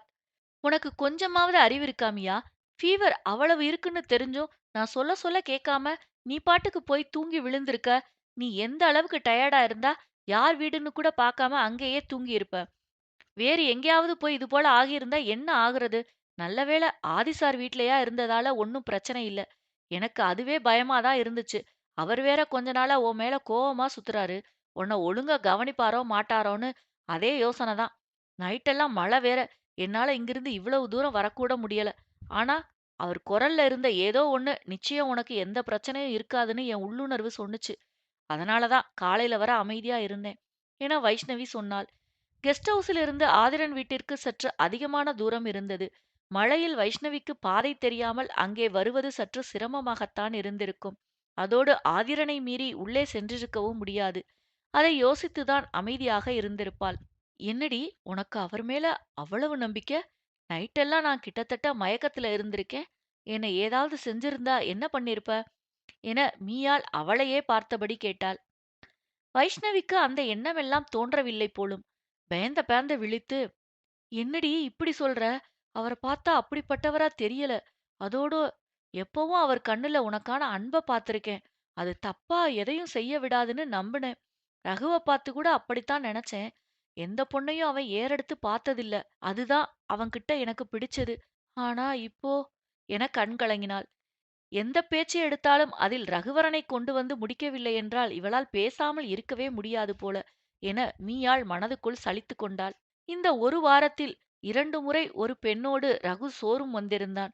அதுவும் அவளோடு நெருங்கி பேசியபடி முகமெல்லாம் மலர்ந்த சிரிப்புடன் வலம் வந்து கொண்டிருந்தான். அதைப் பற்றி விசாரிக்கலாம் என்று நினைத்தபோதுதான் மீயாளுக்கு உடல்நிலை சரியில்லாமல் போனது. கம்பெனி சென்றதும் முதலில் அவர்களைப் பற்றிதான் தெரிந்து கொள்ள வேண்டும் என நினைத்து கொண்டாள். அவள் யோசனையில் இருந்தபோது வைஷ்ணவி யாருடனோ போன் பேசிவிட்டு வந்து, நம்ம 2 பேருக்கும் ஒரு வாரம் லீவ் கொடுத்திருக்காங்கடி. ஆதி சாரு தான் சொல்லியிருப்பாருன்னு நினைக்கிறேன். விஷால் தான் போன் பண்ணி சொன்னான். என்னதான் அவரை எனக்கு பிடிக்கலைனாலும் உன் விஷயத்துல கொஞ்சம் பெட்டரா தான் பிஹேவ் பண்றார். டாக்டர் வந்து பார்த்ததா அம்புஜம் மாமி சொன்னாங்க. அவங்க கொடுத்த மருந்தெல்லாம் எங்க வச்சிருக்க என கேட்டு அதை எடுத்து சரிபார்த்து கொண்டாள். ஆதிரனைப் பற்றி பேசியதும் மீயாளுக்கு மனம் அவன் புறம் சென்றது. நேற்று வரை அவன் நடந்து கொண்ட முறையை எண்ணி அவன் மேல் கோபத்தில் இருந்தவள், அவள் மழையில் நனைந்தபோது அவன் தவித்த தவிப்பும் துடித்த துடிப்பும் பார்த்து ஆச்சரியப்பட்டு போனாள். நிச்சயம் அவன் தவிப்பிலோ துடிப்பிலோ பொய்யே இல்லை. அத்தனை வலியை அவன் கண்கள் தாங்கி இருந்தது. தவறு செய்துவிட்ட குழந்தையாய் அவன் கண்கள் கண்ணீரை சொரிந்தபோது பார்க்க பரிதாபமாக கூட இருந்தது. முதல் ஒரு வாரம் மட்டும்தான் அவன் வேலை செய்யச் சொல்லி தன்னை வாட்டியது. அதற்குப் பிறகு ஒரு வீம்பில் தானாகத்தான் எல்லா வேலையும் செய்தது. தன்னை கஷ்டப்படுத்துவதில் அவனுக்கு உடன்பாடு இல்லை. அதோடு தான் சொன்ன பொய்யிற்காக மட்டும் அவன் தன்னை கஷ்டப்படுத்தவில்லை. வேறு ஏதோ இருக்கிறது. அன்று ஃபைலில் பார்த்த அவன் எழுத்துக்கள் எல்லாம் சேர்ந்து மீயாளின் நினைவுகள் அவனைச் சுற்றியே வலம் வந்து கொண்டிருந்தது. அன்று மாலையே மீயாளுக்கு ஓரளவு உடல்நலம் தேறிவிட்டது. இரவு உணவு உண்டுவிட்டு படுத்தவளுக்கு காலையிலிருந்து தூங்கியதால் தூக்கம் வரவில்லை. வைஷ்ணவி சென்று அவள் அறையில் தூங்கியதும் வெறுமனே விட்டத்தை பார்த்தபடி படுத்திருந்தாள். ஜுரம் சரியாகிவிட்டாலும் உடல் சோர்வு மட்டும் அப்படியே இருக்க, பால்கனியில் சென்று காத்தோட்டமாக நிற்கக்கூட அலுப்பாய் இருந்தது. யதார்த்தமாய் ஜன்னல் புறம் பார்வையை திருப்ப, அங்கே யாரோ நிற்பது போல் தெரிந்தது. கட்டிலில் இருந்து எழுந்தவளுக்கு அது யாராயிருக்கும் என ஓரளவு யூகம் இருந்தது. தன்னால் உதட்டில் புன்னகை வந்து ஒட்டிக்கொள்ள வேகமாக சென்று பால்கனி கதவைத் திறந்து எட்டிப் பார்த்தாள். அங்கே நின்ற ஆதிரனைக் கண்டு சிரிப்போடு கையாட்டியவள் அவளும் இறங்கி தோட்டத்துப் பக்கம் சென்றாள். அவளை வியப்போடு பார்த்தவன், "ஏ, பாத்து வா" என அவளைக் கைப்பிடித்து அழைத்து அங்கிருந்து ஒரு திண்டில் அமர வைத்து தானும் அருகில் அமர்ந்து கொண்டு, "இப்போ உடம்பு எப்படி இருக்கு?" எனக் கேட்டான். "ஓகே தான் தீரு. கொஞ்சம் சோர்வா இருக்கு." "அது சரி, நான் தான் இங்க இருக்கேன்னு எப்படி கண்டுபிடிச்ச?" "நீங்க வருவீங்கன்னு எதிர்பார்த்தேன். அதோட கொஞ்ச நேரம் முன்னாடி தான் உங்கள பார்த்தா நல்லா இருக்கும்னு யோசிச்சுட்டு இருந்தேன். உங்க நிழல் தெரியவுமே நீங்களா தான் இருக்கணும்னு ஓடி வந்தேன்" என புன்னகையோடு சொன்னாள். "நிழல பார்த்தே அது நானான்னு கண்டுபிடிச்சிருவியா? நல்ல முன்னேற்றம்தான்" என சிரித்தான். அவள் கழுத்திலும் நெற்றியிலும் தொட்டு பார்த்து, "இப்போ ஃபீவர் குறைஞ்சிருக்கு. ஆனாலும் மாத்திரைய விடாம கன்டின்யூ பண்ணு. தேவைப்பட்டா இன்னொரு தடவ ஹாஸ்பிட்டல் போய் டாக்டர பார்த்துட்டு வரலாம்" என சொன்னான். அவன் தோளில் சாய்ந்து கொண்டவள், "அதெல்லாம் வேண்டாம். நாளைக்கு ஒரு நாள் ரெஸ்ட் எடுத்தா கம்ப்ளீட்டா சரியாயிடும்" என சொன்னாள். சற்று நேரம் இருவரும் அமைதியாக இருக்க, ஆதிரனே, "என் மேல உள்ள கோபம்லாம் உனக்கு போயிடுச்சா?" எனக் கேட்டான். "முழுசா போயிடுச்சுன்னு சொல்ல மாட்டேன். ஆனா முன்ன இருந்த அளவுக்கு இல்ல. நேத்து மட்டும் உங்க கண்ணுல என் மேல உள்ள உண்மையான தவிப்பையும் துடிப்பையும் பார்க்கலேன்னா உங்கள புரியாமலே போயிருக்கும். நீங்க என் மேல கோவப்பட்டது கூட நான் பொய் சொன்னதுக்காக இல்லன்னு எனக்கு புரியுது. ஆனா எதுக்காகன்னு தான் தெரியல" என மீயாள் சொல்ல, ஆதிரன் ஒரு விறைப்புடன் நிமிர்ந்து அமர்ந்தவன் பிறகு எங்கோ வெறித்துக் கொண்டிருந்தான். அவன் எதையோ யோசித்துக் குழம்பிக் கொண்டிருக்கிறான். அவனாக சொல்லத் தோன்றும் போது சொல்லட்டும் என நினைத்தவள் அவனை நார்மலாக்கும் பொருட்டு, "அது சரி, 2 டேஸ் லீவ் தந்ததுக்கே சார் அவ்வளவு கணக்கு பாத்தீங்க. இப்போ 1 வீக் லீவ் தந்திருக்கீங்க. என்ன சார், இப்படியெல்லாம் பண்ணி என்னை இம்ப்ரெஸ் பண்ண பாக்குறீங்களா?" என சிரித்தாள். அவள் முயற்சி புரிந்து அவனும் ஒரு சிரிப்புடன், "தேவையில்ல மேடம். அதெல்லாம் ஆல்ரெடி இம்ப்ரெஸ் பண்ணியாச்சு. என்னால என் பேபி ரொம்ப கஷ்டப்பட்டுட்டா. இனிமேலும் கஷ்டப்படுத்தக் கூடாதுன்னு தான் இதெல்லாம்" என சொன்னவனின் முகம் வாடிவிட்டது. "இப்போ எல்லாரும் இப்படிதான் பேசுவாங்க. ஆனா லைஃப் லாங் இப்படியே இருப்பீங்களான்னு தெரியலையே சார்" என கேள்வியுடன் புருவம் உயர்த்தினாள். "கண்டிப்பா இருப்பாங்க மேடம். ஏன்னா அவங்களுக்கு லைஃப்னு ஒண்ணு இருந்தா அது உங்க கூடத்தான். அப்படி இருக்கும்போது இதக் கூட செய்ய மாட்டாங்களா என்ன?" இப்படி அவர்களின் பேச்சு ரசனையாய் செல்ல, அவன் தோளிலேயே படுத்து உறங்கிவிட்டாள். அவளை ஓசை வராமல் மெல்லத் தூக்கிச் சென்று அவள் அறையில் படுக்க வைத்தவன், பால்கனி கதவை வெளியில் பூட்டிவிட்டு, மனம் நிறைந்த புன்னகையுடன் அவளை கண்கள் முழுவதும் நிரப்பிக்கொண்டு அங்கிருந்து சென்றான். அத்தியாயம் 45. ஒரு வாரம் கழிந்த நிலையில் மீயாளுக்கும் முழுதாக உடல்நிலை சரியாகிவிட, அதன் பிறகு வழக்கம் போல் வேலைக்குச் சென்று வரத் தொடங்கினாள். முன்னைப் போல வாட்டியெடுக்கும் வேலை இல்லை. ஆனாலும் ஓய்வாக அமரவும் முடியவில்லை. ஆதிரன் வீட்டுக்குச் செல்லும் போதெல்லாம் ஒரு மெல்லிய படபடப்பும் வெட்கமும் அழையா விருந்தாளியாக வந்து ஒட்டிக்கொள்ளும். அவனும் முன்னைப் போல அவளிடம் சுள்ளென்று விழாமல் கொஞ்சம் கனிவாகவே நடந்து கொண்டான். அன்று ரகுவரன் அவனோடு அந்த புது பெண்ணைக் கூட்டி வந்திருக்க, நண்பர்கள் அனைவருமே அவர்களையே பார்த்திருந்தார்கள். அதைப் பார்த்ததும் ரகுவரன் என்ன நினைத்தானோ, அங்கிருந்த ஊழியர்களையெல்லாம் அழைத்து பொதுவாக அவர்களைப் பார்த்து, அந்த பெண்ணின் பெயர் கனிமொழி என்றும், தனக்கும் அந்த பெண்ணுக்கும் கூடிய சீக்கிரமே திருமணம் நடக்கப் போவதாகவும், வீட்டினர் பேசி முடித்து விட்டதால் கூடிய சீக்கிரமே திருமணத் தேதி அறிவிக்கப்படும் என்றும் சொல்ல, எல்லோரும் அவர்களுக்கு வாழ்த்துக்களைச் சொன்னார்கள். எவ்வளவோ கட்டுப்படுத்தப் பார்த்தும் வைஷ்ணவி கண்களில் கண்ணீர் நிறைந்துவிட, நண்பர்கள் அவளை பாவமாக பார்த்தார்கள். எல்லோரும் வாழ்த்துச் சொல்லும்போது எதுவும் பேசாமல் அவள் வேகமாக வெளியேறி சென்றுவிட, அவள் பின்னே போவதா, இல்லை எல்லோரும் வாழ்த்துச் சொல்லும்போது தாங்கள் மட்டும் சொல்லாமல் சென்றால் தவறாகி விடுமே, என்ன செய்வது எனத் தெரியாமல் யோசித்து நின்றார்கள். கனிமொழி பார்க்க அழகாகவே இருந்தாள். அமைதியாகத் தெரிந்தாள். ஆனால் அவளது நண்பர்கள்தான் ஆர்ப்பாட்டம் மிக்கவர்களாக இருந்தார்கள். ஒரு பெண்ணோடு சேர்ந்து 3 ஆண் நண்பர்கள் என மொத்தம் 4 பேர் இருந்தார்கள். அந்த பெண் தோழி டாக்டர் என்பதால் ஹாஸ்பிட்டலுக்கு நேரமாகிவிட்டது என விடைபெற்று கிளம்பிவிட்டாள். அவளின் ஆண் நண்பர்கள் அங்குள்ள பெண்களிடம் வழிந்தது மட்டுமல்லாமல், மீயாளிடம் தானாகவே தோளைத் தொட்டு பேச, அவளோ கோபத்துடன் முறைத்துவிட்டு நகர்ந்து விட்டாள். வைஷ்ணவியை சமாதானப்படுத்திவிட்டு எல்லோரும் வழக்கம் போல விளம்பரப் பகுதியில் நின்று இருந்தனர். இன்று அவர்களுக்கு அந்த விளம்பரப் பிரிவுதான் கொடுக்கப்பட்டிருந்தது. ஆயுத பூஜைக்கு ஆஃபர் போட்டிருந்ததால் டிவி அட்டைப்பெட்டி வைஷ்ணவிக்கு கொடுக்கப்பட்டிருக்க, அதில் அதே பழைய வாசகம்தான். "என்னை வாங்கினால் புதிது புதிதாக எல்லாவற்றையும் காண்பிப்பேன். நீங்கள் கண்ட பழையதும் கூட என்னிடம் புதிதாகத் தெரியும். நீங்கள் விரும்பிய அனைத்தையும் என்னிடம் காணலாம். உள்ளதை உள்ளபடி பார்க்க உடனே என்னை வாங்குங்கள் என எழுதியிருந்தது. அந்த வாசகங்களைக் கண்ட கனிமொழியின் நண்பர்களுக்கு வித்தியாசமாய் தெரிய ஆர்வமாய் அங்கே நடப்பவற்றை வேடிக்கை பார்த்தார்கள். அப்போது ஏற்கனவே ஏசி அட்டைப்பெட்டி போட்டிருந்த போது வைஷ்ணவியிடம் வம்பிழுத்தவன் இன்றும் வந்திருந்தான். அவன் அடிக்கடி அங்கே வருகிறான் தான், அவளிடம் வம்பிழுக்கிறான் தான். ஆனால் அவள்தான் கண்டும் காணாமல் போய்விடுவாள். இன்று அந்த டிவி அட்டைப்பெட்டியை பார்த்ததும் அவளிடம் இளித்தபடி வந்து, "உன்னை வாங்குனா என்ன காட்டுவ?" எனக் கேட்டான். ஏற்கனவே ரகுவரன் மீது இருந்த எரிச்சலில், "உன் பொண்டாட்டியோட உள்பாவாடைய" என வைஷ்ணவி கோபத்தோடு சொல்லிவிட, அவன் மனைவி என்றதும் அவனுக்கு கோபம் பொத்துக்கொண்டு வந்துவிட்டது. ஊரில் பல பேர் இப்படித்தான். தன் மனைவியை பத்தினியாக வைத்துக் கொள்ள நினைப்பவர்கள் அவர்கள் ராமனாக இருப்பதில்லை. அவளிடம் வந்து கண்டபடி பேசிவிட்டு, இப்போது என் மனைவியை நீ எப்படிச் சொல்லலாம் என சண்டைக்கு நின்றான். போன முறை போல இல்லாமல் அங்கே சண்டை என்று தெரிந்ததுமே ரகுவரன் செக்யூரிட்டிகளை அழைத்து பிரச்சனையை தீர்க்கச் சொல்லி அனுப்பினான். செக்யூரிட்டிகள் வந்து மிரட்டியதுமே அவன் பயந்து அங்கிருந்து ஓடிவிட்டான். அங்கே நடந்த பிரச்சனைகளையெல்லாம் பார்த்ததும் கனிமொழியின் நண்பர்களுக்கு ஒரே உற்சாகமாகிவிட்டது. அதனால் அடிக்கடி ஷோரூம் வந்தவர்கள் தேவையில்லாமல் வைஷ்ணவியிடமும் மியாளிடமும் வம்பு செய்தனர். அங்கே தொடுவது இங்கே தொடுவது என அவர்களது கேலி எல்லை மீறிப் போனது. ஒரு கட்டத்திற்கு மேல் பொறுத்து கொள்ள முடியாமல் ரகுவரனிடம் போய் புகார் சொல்ல, அவனோ வைஷ்ணவியை இளக்காரமாக ஒரு பார்வை பார்த்தான். "நீ எதுக்காக அவங்கள பத்தி தப்பா சொல்றன்னு எனக்கு புரியுதுன்னு நினைச்சிட்டியா?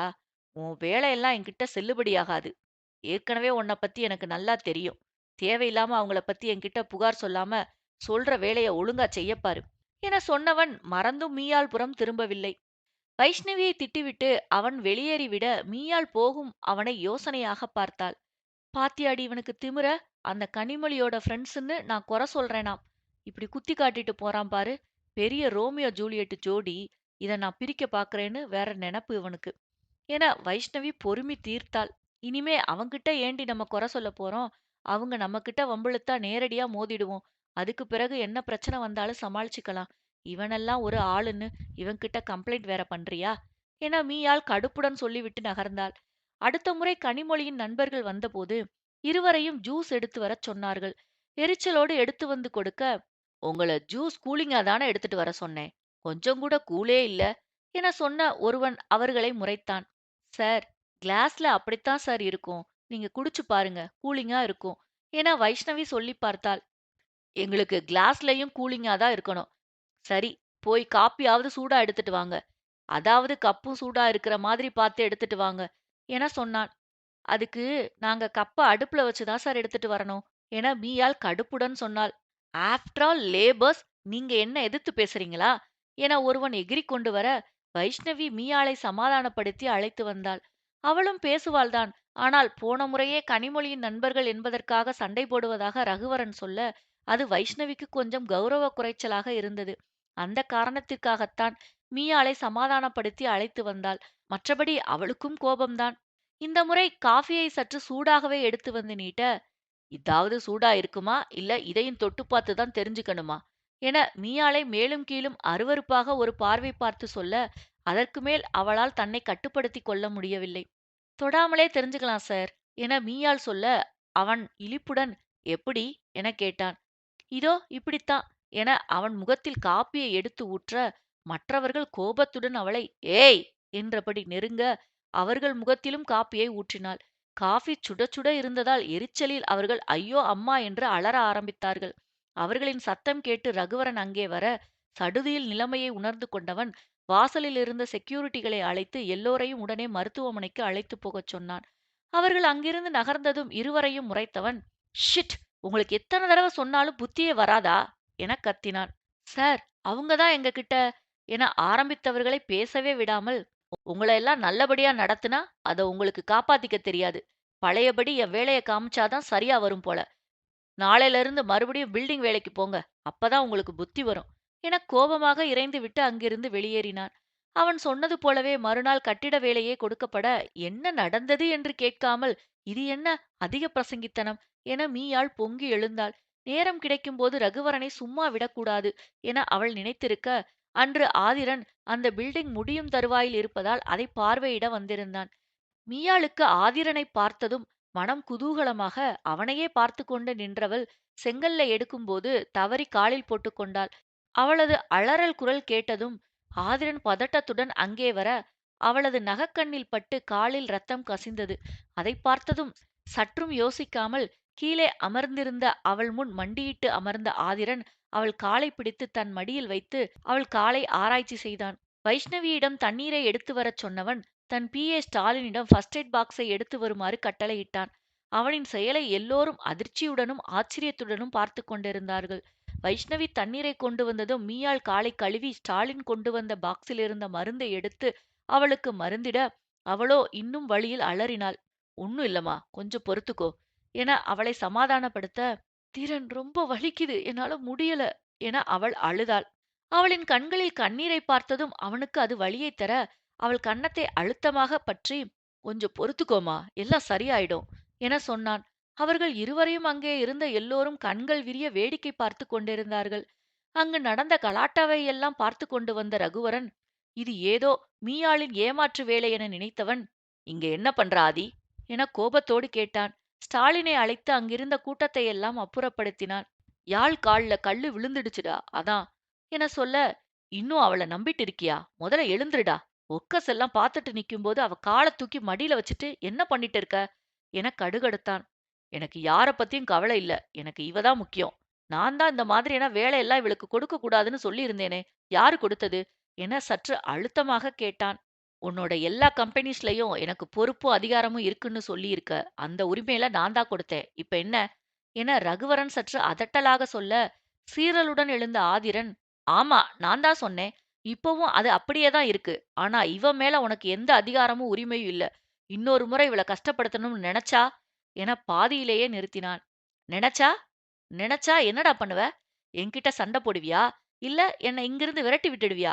அவளுக்காக என்கிட்டயே கத்துற அளவுக்கு வந்துட்டியாடா என ரகுவரன் கோபமாக கேட்டான். உன்னை யாருக்காகவும் விட்டு கொடுக்க மாட்டேன் ரகு. ஆனா அதே போல அவளை கஷ்டப்படுத்தவும் யாருக்கும் உரிமை கொடுக்க மாட்டேன். இப்போ நீ சொன்ன எதையும் உனக்கு எதிரா நான் எப்பவும் செய்ய மாட்டேன்னு உனக்கு தெரியும். ஆனா அவளை கஷ்டப்படுத்தணும்னு நினைச்சா அது என்ன கஷ்டப்படுத்துற மாதிரி. இன்னொரு முறை அதை செய்யும்போது என்ன பத்தியும் யோசி. என் மேல உனக்கு இருக்கிற அன்பு உண்மைனா அவளை இனி நீ எந்த விதத்திலும் கஷ்டப்படுத்தக் கூடாது என சொன்னவன் வைஷ்ணவியிடம் திரும்பி மியாளை அழைத்து கொண்டு வீட்டிற்கு கிளம்புமாறு சொல்லிவிட்டு கோபமாக தன் காரில் ஏறிய ஆதிரன் அங்கிருந்து கிளம்பிவிட்டான். போகும் ஆதிரனையே வெறித்து பார்த்த ரகுவரன் வெகு நேரம் அப்படியே நின்றிருந்தான். அவனையே கூர்மையாக பார்த்த மீயாள் கேட்ட கேள்வியில் ரகுவரன் மட்டுமல்ல, வைஷ்ணவியும் அதிர்ந்து போனாள். வைஷ்ணவி ஏமாத்துனது ஆதிரனைத்தானே? அவருக்கே எங்க மேல கோபம் இல்லாத போது நீங்க ஏன் எங்க மேல இவ்வளவு கோவப்படுறீங்க என கேட்டாள்.